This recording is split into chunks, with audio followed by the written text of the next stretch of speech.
ലോട്ടസിൻ്റെ ഡിസൈനാണ് സ്ലീവിൽ ചെയ്യുന്നത്. വരച്ചിട്ടുണ്ട്. ഇനി ഔട്ട്ലൈൻ റെഡ് കളർ പെയിൻറ്റ് വെച്ചിട്ട് പെറ്റൽ മുഴുവനായിട്ടും നമ്മളത് പെയിൻറ്റ് ചെയ്യുക. മുകൾ ഭാഗത്തായിട്ട് മാത്രം റെഡ് കളർ പെയിൻറ്റ് നമ്മൾ പെയിൻറ്റ് ചെയ്ത് കൊടുക്കുക.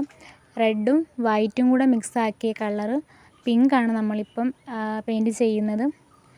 അത് എല്ലാ വീഡിയോയിൽ കാണുന്ന കണക്ക് തന്നെ എല്ലാ പെറ്റലിലും അതേപോലെ തന്നെ നമ്മൾ പെയിൻറ്റ് ചെയ്യണം. ബ്രഷിന് അധികം പ്രഷർ കൊടുക്കാതെ റെഡ് കളർ പെയിൻറ്റ് ഇങ്ങനെ ഷെയ്ഡ് ചെയ്ത് കൊടുക്കുക. ഒരു നാച്ചുറലായിട്ട് തോന്നിക്കാൻ വേണ്ടിയിട്ടാണ് ഇങ്ങനെ നമ്മൾ പെയിൻറ്റ് ചെയ്യുന്നത്. ഇനി വൈറ്റ് എടുക്കണം. വൈറ്റ് പെയിൻറ്റ് എടുത്തിട്ട് അതിൽ കുറച്ചൊന്ന് റെഡ് മിക്സ് ആക്കണം. കറക്റ്റ് വൈറ്റ് എടുക്കരുത്. ഇതാണെങ്കിൽ ചെറുതായിട്ടൊന്ന് മിക്സ് ആക്കിയിട്ട് വേണം എടുക്കാൻ. അത് എല്ലാ പെറ്റലിലും വീഡിയോയിൽ കാണുന്ന പോലെ നമ്മൾ പെയിൻറ്റ് ചെയ്ത് കൊടുക്കുക. യെല്ലോ എടുത്തിട്ട് ഈ ലീഫിൻ്റെ മുകൾ ഭാഗത്തായിട്ട് മാത്രം വീഡിയോയിൽ കാണുന്ന കണക്ക് പെയിൻറ്റ് ചെയ്ത് കൊടുക്കുക. യെല്ലോയും ഗ്രീനും കൂടെ മിക്സ് ആക്കിയ കളറാണ് ഇപ്പോൾ പെയിൻറ്റ് ചെയ്യുന്നത്. യെല്ലോയും ഗ്രീനും ബ്ലാക്ക് കുറച്ചെടുത്താൽ മതി. കുറച്ചെടുത്ത് മിക്സ് ആക്കിയിട്ട് ഇതേപോലെ വീഡിയോയിൽ കാണുന്നത് പോലെ പെയിൻറ്റ് ചെയ്ത് കൊടുക്കുക.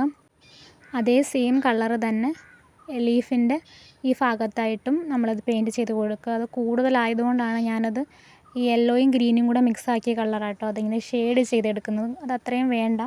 നാച്ചുറലായിട്ട് തോന്നിക്കാൻ വേണ്ടിയിട്ടാണ് അങ്ങനെ പെയിൻറ്റ് ചെയ്തത്. ഇത് അതേ സെയിം കളർ തന്നെയാണ്. ബ്ലാക്കും യെല്ലോയും ഗ്രീനും മിക്സ് ആക്കിയ കളറാണ്. ഇത് യെല്ലോയാണ് നമ്മൾ ഷെയ്ഡ് ചെയ്ത് കൊടുക്കുന്നത്. നാച്ചുറലായിട്ട് തോന്നിക്കാൻ വേണ്ടിയിട്ടാണ് ഇങ്ങനെ പെയിൻറ്റ് ചെയ്യുന്നത്. വരയ്ക്കാൻ ബുദ്ധിമുട്ടുള്ള ആളുകൾക്ക് ഇത് സ്ക്രീൻഷോട്ട് എടുത്തിട്ടും പ്രിൻ്റ് എടുത്ത് കാർബൺ പേപ്പർ വെച്ച് ട്രേസ് ചെയ്തെടുക്കാൻ പറ്റും. ട്രേസ് ചെയ്തെടുത്തിട്ട് ഈ വീഡിയോയിൽ കാണുന്നത് പോലെ പെയിൻറ്റ് ചെയ്താൽ മതി.